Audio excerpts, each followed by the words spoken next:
World News in 5. News and developments making headlines around the world in 5 minutes. World News in 5. Here on Radyo Pilipinas Worldwide.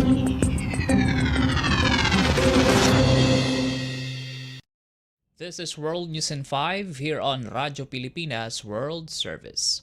North Korea fired at least 10 short-range ballistic missiles toward its east coast on Thursday. According to South Korea's Joint Chiefs of Staff, the projectiles were fired from the Sunan area near the North Korean capital Pyongyang and flew about 350 kilometers before plunging into the sea. All of the North Korean missile-related information, it said, was shared to the United States and Japanese authorities. Pyongyang's latest missile firing comes days after its attempt to put a second spy satellite into orbit failed. Early this week, North Korean leader Kim Jong-un vowed to continue the said project, stressing the crucial role of such capability in strengthening national defense deterrence. Tensions in the Korean peninsula remained in the past months as Pyongyang continued its missiles and weapons testing, and Seoul in response conducted several exercises with its Japanese and U.S. allies. Early on Thursday, the North also sent dozens of balloons containing trash and feces into South Korea, prompting angry response from Seoul. World News in 5. Here on Radyo Pilipinas Worldwide. In other news, 5 major beef producers in Australia can now re-enter the Chinese market after Beijing lifted its import bans on them. Australia's Agriculture Minister Murray Watt made the announcement as he cited the stabilizing relations of Canberra with Beijing following the two countries' commitment to repair their strained ties. In an interview with Australian Broadcasting Company, Watt said the easing of beef export restrictions is an immediate effect, paving the way for Canberra to re-access about $1 billion worth of export trade with China. He said the move is fantastic news, especially for the cattle producers and meat processing industry in the country.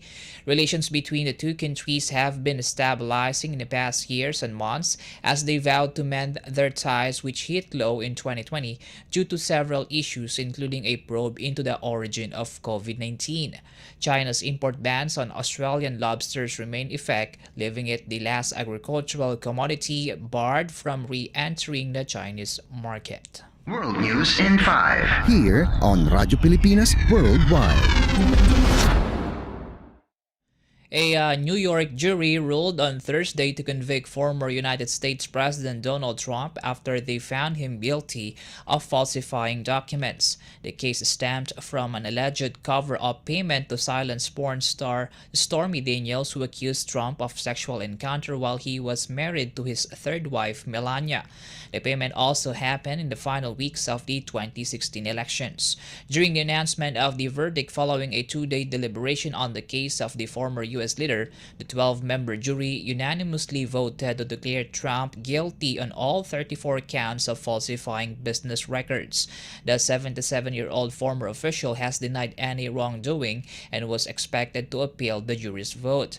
In an ambush interview after the trial, he called the vote against him a disgrace, stressing his innocence. He also said the real verdict will be on November 5, referring to the presidential elections.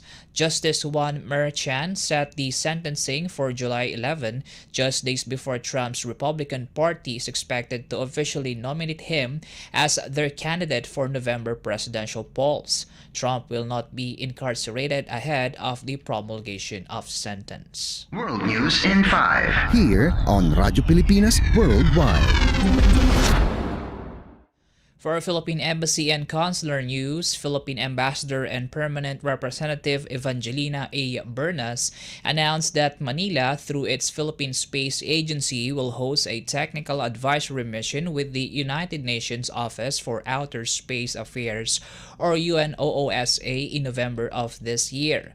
During the kick-off ceremony for the 2024-2025 Space Law for New Space Actors project for Asia-Pacific countries held at the Vienna International Center, Bernas reaffirmed the Philippines' commitment to developing its national space law and policies as a responsible collaborative member of the global space community. She also acknowledged the generous support of Japan for the Space Law for New Space Actors program and UNOOSA's role in boosting the Philippines' capacity to develop its space law and policies. Co-hosted by UNOOSA Director R.T. Holya Maini and Ambassador Atsushi Kaifu of the Permanent Mission of Japan, the Space Law for New Space Actors project offers UN member states tailored capacity building to draft, revise, and implement national space legislation and policies in line with international space law, particularly in the Asia-Pacific region. The project was last implemented in the Philippines in 2022. The Philippine announcement of hosting for the Technical Advisory Mission comes as the Philippine Permanent Representative in New York, Ambassador Antonio Lagdemeo, deposited Manila's instrument of accession to the United Nations Registration Convention of Objects Launched into Outer Space. World News in 5. Here on Radyo Pilipinas Worldwide. You just heard World News in 5 here on Radyo Pilipinas World Service. This is Peñano. Good day. World News in 5. News and developments making headlines around the world in 5 minutes. World News in 5. Here on Radyo Pilipinas Worldwide.